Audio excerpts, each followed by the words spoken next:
નમસ્તે મિત્રો, આપનું સ્વાગત છે યુટ્યુબ ચેનલ ગ્લીમ ઓફ ગોડમાં। આજે આપણે અધ્યાય 52 યોગ સિદ્ધ સદગુરુ સાંઈ બાબાનો બોધ અધ્યાયમાં આગળ વધીશું।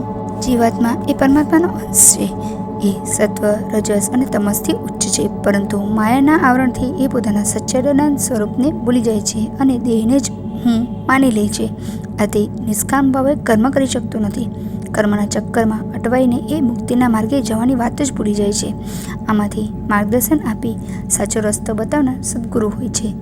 સદગુરુ મળવા અત્યંત કઠિન છે, પરંતુ શિરડીના લોકો માટે સાંઈ બાબા જેવા પરમ સદગુરુ વિદ્યમાન હતા। મહારાષ્ટ્રમાં સાંઈ બાબાને સદગુરુ માનવાવાળા ભક્તોનો પાર ન હતો। એમની કીર્તિ બહુ ઝડપથી ફેલાઈ જતી હતી। સાંઈ બાબા દેહના કોઈ પણ રોગને કે તકલીફને મટાડતા હતા। લોકોની સાંસારિક તકલીફોનું સમાધાન પણ સાંઈ બાબા કરી આપતા હતા। તેઓ ફક્ત ધર્મનો ઉપદેશ આપતા હતા એવું ન હતું। માનવીના જીવનમાં અનેક સમસ્યાઓ હતી। બાબા એનું સુપેરે નિવારણ કરતા। એમનામાં ગુરુ તરીકે કે ઈશ્વર તરીકેના ગર્વનો લેશ માત્ર અંશ ન હતો। તેઓ પોતાના ખુદાના બંદા કે ઈશ્વરના સેવક ગણાવતા।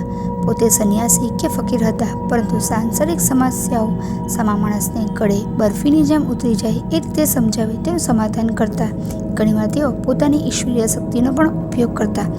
એમને મળવા આવતા સંતો, મહાત્માઓ, ઓલિયાઓને સાંઈ બાબા માન આપતા, પરંતુ એમને મળ્યા પછી એ સંતો, મહાત્માઓ કે ઓલિયાઓ પણ એમને નમસ્કાર કરતા। છતાં સાંઈ બાબા અત્યંત નમ્ર રહેતા। કદાચ એટલે જ તેઓ સામાન્ય જગ્યામાં રહેતા, સામાન્ય કપડાં પહેરતા, સામાન્ય કાર્યો કરતા અને બાળકો સાથે રમતા। ભાગ્યે જ તેઓ ભારે શબ્દોમાં બોધ આપતા, મોટે ભાગે કથાઓ, હાસ્ય, કટાક્ષ કે રમતમાં બોધ આપતા। ઘણીવાર સામાન્ય કાર્યો કરીને બોધ આપતા। તેઓ ત્રિકાળ જ્ઞાની હતા। એમનામાં એકે એક ભક્ત પર આવતા સંકટો એમને દેખાઈ જતા। સાચા હૃદયથી જે એમને મદદ માટે કહેતા કે આજીજી કરતા, તો સાંઈ બાબા 7 સમંદર પાણ પર એમની મદદ કરતા। એમને ત્યાં આવતા ભક્તોને ઘણીવાર અમુક જગ્યાએ જવાની ના પાડતા, તો અમુક જગ્યાએ મોકલતા। એમના ભક્તો એમને પૂછ્યા વગર ક્યાંય જતા નહીં કે કોઈ નિર્ણય લેતા નહીં। જે ભક્ત સાંઈ બાબામાં મનને સ્થિર કરે છે, એમનું જ પૂજન કરે છે, એમને જ નમસ્કાર કરે છે, તે એમને જ પ્રાપ્ત કરે છે, અર્થાત મુક્તિને પ્રાપ્ત કરે છે। કારણ કે સત્ય એ હતું કે સાંઈ બાબા સ્વયં પરબ્રહ્મ પરમાત્મા હતા। જે આ સત્ય જાણતા હતા તેઓ મુક્તિની નજીક હતા। સાંઈ બાબા કહેતા કે તમે જે ઈશ્વરમાં માનતા હો એને હૃદયમાં જ જુઓ, એને અતિ ભક્તિભાવથી પૂજા કરો, અને એને માટે તમારે ક્યાંય જવાની જરૂર નથી, અને પૂજા માટે પણ આડંબર કરવાની જરૂર નથી, ઉપવાસ કરવાની પણ જરૂર નથી। ભૂખ્યા રહેવાથી શરીરમાં રહેલા આત્માને જ દુઃખ થાય છે, અને સૌથી સરળ તમે જે ઈશ્વરને માનો છો તે સર્વમાં જુઓ, તો તમે પાપ કર્મોથી બચી જશો। જેને મદદની જરૂર છે એને નિષ્કામ ભાવે મદદ કરો, બસ આ જ ધર્મ છે। સાંઈ બાબા જેટલા સરળ હતા એટલો જ એમનો કહેલો ધર્મ આચરવો સરળ હતો। ભગવતમાં કહ્યું છે કે કળિયુગમાં ભક્તિમાં શ્રેષ્ઠ છે, અને સાંઈ બાબા પણ એ જ કહેતા હતા। એકવાર નાના સાહેબ ચાંદોરકરને એમના એક પરિચિત મળ્યા। વાતમાં એમણે કહ્યું, નાના સાહેબ, મેં પાતંજલ યોગ સૂત્રનો અને યોગના અન્ય ગ્રંથોનો અભ્યાસ કર્યો છે, ધ્યાન શિબિરો પણ ભળી છે, પરંતુ મારું મન એકાગ્ર થતું નથી, એથી ધ્યાન યોગને માર્ગે હું આગળ વધી શકતો નથી।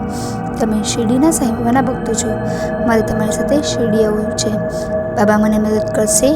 નાના સાહેબ બોલ્યા, બાબા સર્વજ્ઞ અને સિદ્ધિયોગી છે, તેઓ અવશ્ય તમને મદદ કરશે, કાલે જ આપણે શિરડી જઈએ।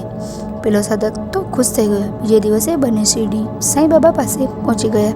તેઓ દ્વારકામાઈમાં પ્રવેશ્યા ત્યારે સાંઈ બાબા રોટલો અને કાંદો ખાતા હતા।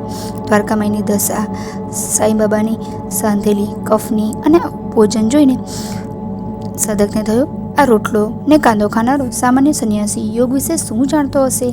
સાંઈ બાબા એનો વિચાર જાણી ગયા।